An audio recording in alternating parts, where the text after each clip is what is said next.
We have a celebrity money problem. Now, is it the biggest problem of our time? I would say no, but I do think it's an incredibly interesting problem that's becoming more unique to our time because of how accessible fame, virality, and making money online have become. Now, what is the celebrity money problem? There are tons of examples we can discuss. But I'll start with a recent one seen with Boogie2988, an OG YouTuber who recently went on Caleb Hammer's financial audit series, where it was revealed that he'd lost his YouTube fortune over the years. To be blunt, you're kind of the home of, I think, what every YouTuber fears, right? Yeah. The decline. Throughout the financial audit, we find out Boogie had once been making $10,000 to $15,000 a month, with his net worth reaching about $800,000 at its highest. But, as what defines the celebrity money problem, this did not last. These days, Boogie says he is struggling financially, with credit card late fees racking up every month. You can't afford to pay this, Boogie. I mean, that's true.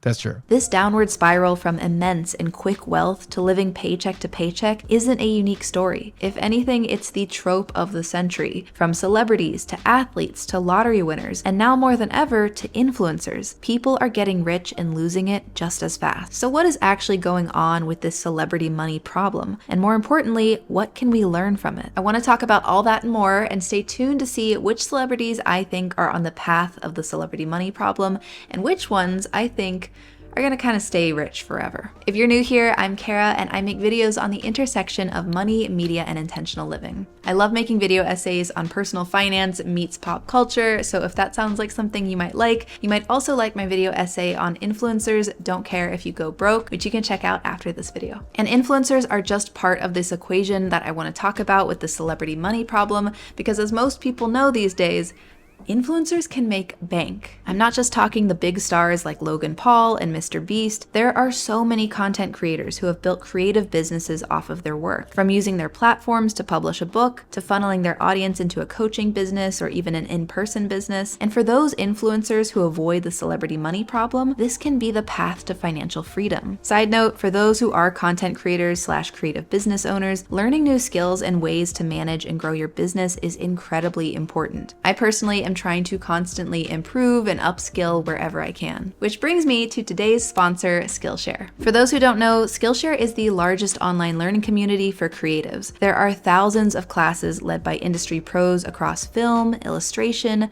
design, freelance, productivity, and more. Whether you're pursuing creative entrepreneurship or you just want to learn a fun new skill, Skillshare is an incredible place to start your learning journey. And better yet, if you don't know where to start, Skillshare has designed learning paths which allow you to go from novice to pro in no time. These are hand-picked classes meant to be taken in order that build on one another, reinforcing lessons in various categories. I'm personally starting the class Bullet Journaling Life Management for Creatives, which is part of a larger learning pathway for creative workers, because I'm hoping to get a little more structured and organized for 2024. If you'd like to try Skillshare for yourself and learn something for the new year, the first 500 people to use my link will get a 1-month free trial on Skillshare. And thank you so much to Skillshare for sponsoring this video. Okay, so the celebrity money problem. If we're gonna talk about it, I think it's important that we get some context on the stats at hand. And let me tell you, these are rough to hear, my friends. While I couldn't find research quantifying the percentage of all celebrities, from movie stars to music icons, who've gone broke, we know it's a classic tale of stardom. Like Michael Jackson, who was reportedly $400 million in debt at the time of his death. Or Nicolas Cage, whose financial troubles have been the cause of many headlines. I guess you could say he should have kept that national treasure. Thank you. Thank you. I'm here all day. I'm here all day. Athletes are another category under what I'd argue is the celebrity umbrella, and there we do have some concrete stats, such as how nearly 16% of NFL players have filed for bankruptcy within 12 years of retiring, and a Sports Illustrated article once reported that 78% of NFL players and 60% of NBA players face serious financial hardships after retirement. I don't think this rich to broke pipeline is necessarily because of fame.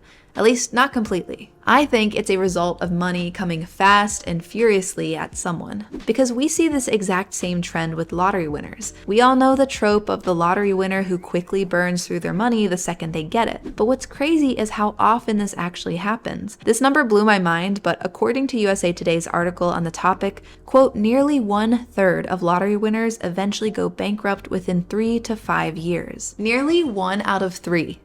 Is that not insane? But what's interesting is that reading about these various groups, from traditional celebrities to athletes to lottery winners, is that the same reasons kept cropping up as to why they all ran into money problems. These are the reasons that truly define the celebrity money problem in the first place. So what are the reasons, and what can we, most of us not being lottery winners, celebs, or professional athletes, what can we learn and apply to our everyday finances from the mistakes of the rich? First off, handling newfound wealth. As I said, in my opinion, much of the problem comes down to money coming fast and furiously. Most of us aren't raised with strong personal finance skills. It's not often covered in school, and if it is, it rarely goes into enough depth that would prepare you for potentially making at least 10 times more than the average American even makes in a year. And the thing is, if you are not good with your money when you're making $10 an hour, you're certainly not going to suddenly become good with your money when you're making $1,000 an hour. The jump simply gives you more money to be bad at handling. Where I think many get tripped up is that we often equate money-making abilities with inherent expertise in personal finance. But you can be great at making money while having no clue how to manage your expenses, invest appropriately, and live below your means. If we let our ego take control when we find success and thus assume everything we touch will turn to gold, it becomes really easy to mismanage your money. Like dumping all your money in a crypto scheme or starting a business that you don't really know anything about. Not to mention lifestyle inflation. This right here is a huge part of the celebrity money problem. I mean, just look at Instagram and you won't struggle to find lifestyle flexes galore. Expensive homes, expensive cars, expensive clothes. It's already easy to spend money, but it's even easier once you start making a lot of money, especially in an industry that has such a heavy focus on looks and branding. One's lifestyle becomes part of the brand. Take Jeffree Star, for example. His brand, and thus his business, are heavily reliant on the aesthetic of excess. Spending large amounts of money is part of the intrigue with following his content, and thus he as a creator becomes stuck in a cycle of having to always level up, always having to spend more money to try and capture people's attention while maintaining your brand. And even if our spending isn't directly tied to our livelihood, it's still something that can be felt by social pressures like wanting to fit in, and it is not unique to celebrities. The lifestyle inflation aspect of the celebrity money problem is one that many of us will face, myself included. As we job hop, receive promotions and raises, or switch careers, we often make more money over time. And with lifestyle inflation, we'll tend to increase our expenses alongside our income. This isn't always a bad thing. Like, I think that I've made some pretty good improvements in my health because of lifestyle inflation, but it does whittle away the financial progress you can make over time. One thing I like to think about when it comes to making money is that how much I make is not the most important thing. It's how much money I save that's truly important. Like if I make $1 million a year, but I spend $999,000 of it a year, I'm not really growing much wealth. When it comes to lifestyle inflation, it's helpful to think about whether the money you're spending on something is really going to move the needle with your happiness and life satisfaction, or if you're doing it just because everyone else is. Let me tell you something. I'm not the one that want to take jets everywhere. I don't care. I'm really cool in Delta first class. That's 30, 20,000 on what? Yeah. Right. My ears still pop. Yeah. I think celebrities, influencers, and athletes all struggle heavily with this because so many eyes are on them, and it's easy to start thinking, I deserve this lifestyle, so I'm gonna buy it. But someone who I think does a fantastic job mitigating the risks of lifestyle inflation is Brittany Broski. For those who don't recognize her name, you might know her as Kombucha Girl, but since that viral moment years ago, Brittany has created a huge influencer empire. And one thing that stuck out to me about her was her approach to saving money. With her at one point explaining that she saves 50% of her income. I personally love Brittany's content. Brittany, if you're watching this, let's be buds. But I also thought that her approach and thinking around saving money was brilliant. Because influencer fame doesn't last forever, just like how most of our non-influencer careers won't even last forever. And being able to build ourselves a nest egg of savings and investments is the way we can reach financial freedom so we don't have to worry if and when our careers come to an end. Celebrities like Brittany are smart and strategic when they consider the ephemeral nature of fame and plan accordingly. It's an approach that we can all learn from. Another aspect of the celebrity money problem that kept coming up in my research was the idea of helping others. Now hold your horses. I'm not advocating we all become Scrooge McDuckin, but when I think about the idea of helping someone else, whether it be financially or emotionally, I think of the oxygen mask reference. During takeoff, flight attendants will tell you that you should put on your oxygen mask before helping others with theirs. It's the same outside of a plane. We need to be able to help ourselves before we help others, especially if we want to sustainably help someone in the long term. In the case of finances and the celebrity money problem, many celebrities find themselves giving away so much of their money to those around them who helped them, or at the worst end of the spectrum, have manipulated them. But before you can try to help other people, even just for things like regular donations, you should aim to do so once you're free of bad debt, you have an emergency fund in place, and you're already putting some money toward your retirement. Once you have yourself financially secure, that's when you can go on and start to help others. Though maybe you don't have to wait as long as Dwayne Johnson did. Just kidding, Dwayne. And you also just recently bought your mom a house? I did. That like makes me want to cry. Yeah, no way. no way. I gotta get a concept. $1 billion later. It's about time. $1 billion later, he finally bought his mama a house. All right, should we clap for that? I think the whole room right now is thinking the same thing. No, wait. It's about.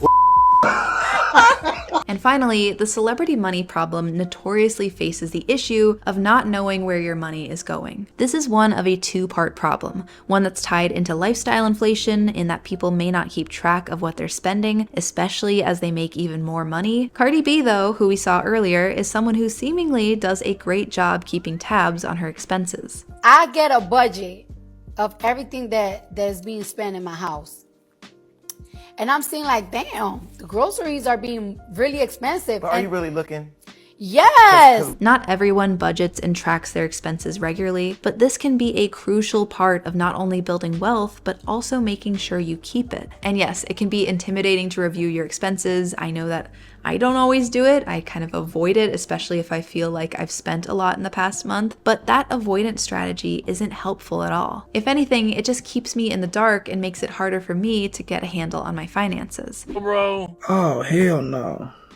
I don't even want to do no research on that shit. And the second problem with not knowing where your money is going is that it opens you up to getting screwed over by the people you're working with. I thought about this while watching Emma Chamberlain's interview on the Colin and Samir show, where she mentions how she has no idea how much money she even has. A scary concept when you think about how easily she could be stolen from in this situation. Well, can I tell you something that's insane? I actually think that some people are going to tell me that this is very irresponsible because people could be stealing from me.